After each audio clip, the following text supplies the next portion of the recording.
بسم اللہ الرحمن الرحیم۔ آج خوابوں کی سائنسی اور دینی حیثیت اور حقیقت پہ کچھ بات کرنا چاہتا ہوں۔ یہ سچ ہے کہ قرآن حکیم نے واضح کر دیا ہے کہ نیند انسان کے آرام اور سکون کے لیے بنائی گئی۔ نیند کے 5 مراحل ہیں اور آخری مرحلے کو نفسیات کی زبان میں REM کہتے ہیں، جو در حقیقت گہری نیند ہے اور یہ وقت صبح ہونے سے پہلے کا وقت ہے۔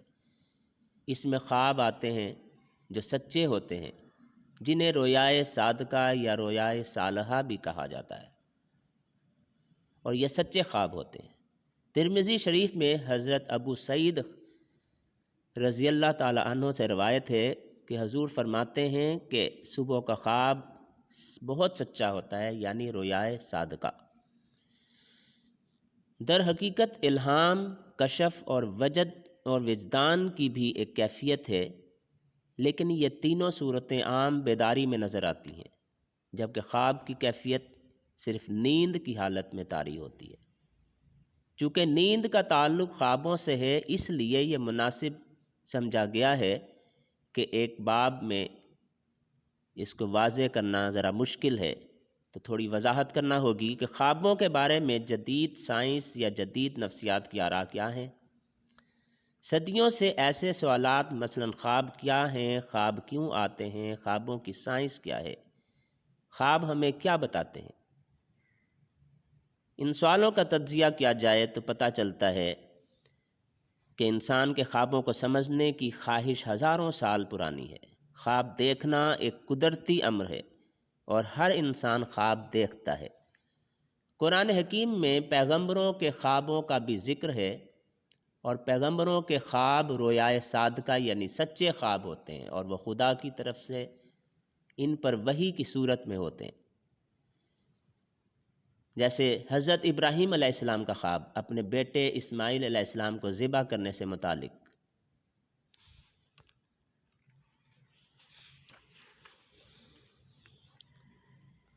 حضرت ابراہیم علیہ السلام کے خواب وحی الہی تھے اور سچے تھے۔ حضرت یوسف علیہ السلام کا خواب، ارشاد باری تعالیٰ ہے، جب کہا یوسف نے اپنے باپ سے، ابا جان، میں نے خواب میں 11 ستاروں کو اور سورج کو اور چاند کو، میں نے انہیں اپنے سامنے سجدہ کرتے ہوئے دیکھا ہے۔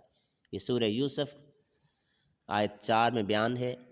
اور اسی طرح باپ کی نصیحت یعنی حضرت یعقوب علیہ السلام کا خواب، جو جواب میں آیا، کہا اے بیٹے، اپنا خواب اپنے بھائیوں کے آگے مت بیان کرنا، پھر وہ تیرے واسطے کچھ فریب بنائیں گے، البتہ شیطان انسان کا صریح دشمن ہے۔ یہی سورہ یوسف کی آیت 5 میں بیان ہے۔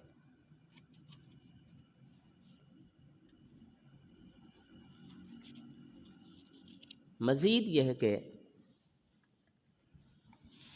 یہ علم خوابوں کی تعبیر کا ہے جو مجھے میرے رب نے سکھایا، یہ سورہ یوسف کی آیت 37 میں بیان آیا ہے۔ خوابوں کے بارے میں حضور صلی اللہ علیہ وآلہ وسلم کی احادیث ہیں۔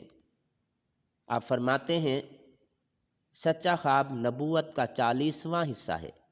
اس حدیث سے معلوم ہوا کہ رویائے صادقہ نبوت کا ایک جز ہے اور علم نبوت باقی ہے، گو نبوت جاری نہیں رہی۔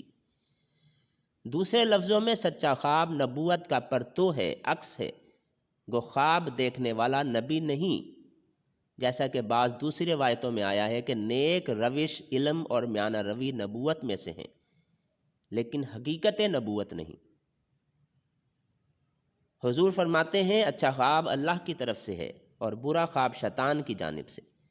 پس جب کوئی شخص پسندیدہ خواب دیکھے تو اسے صرف اس شخص سے بیان کرے جس سے حقیقی محبت اور اعتقاد ہے، اور جب مکروہ اور خواب دیکھے تو حق تعالیٰ سے اس خواب کے شر اور شیطان کے فتنے سے پناہ مانگے۔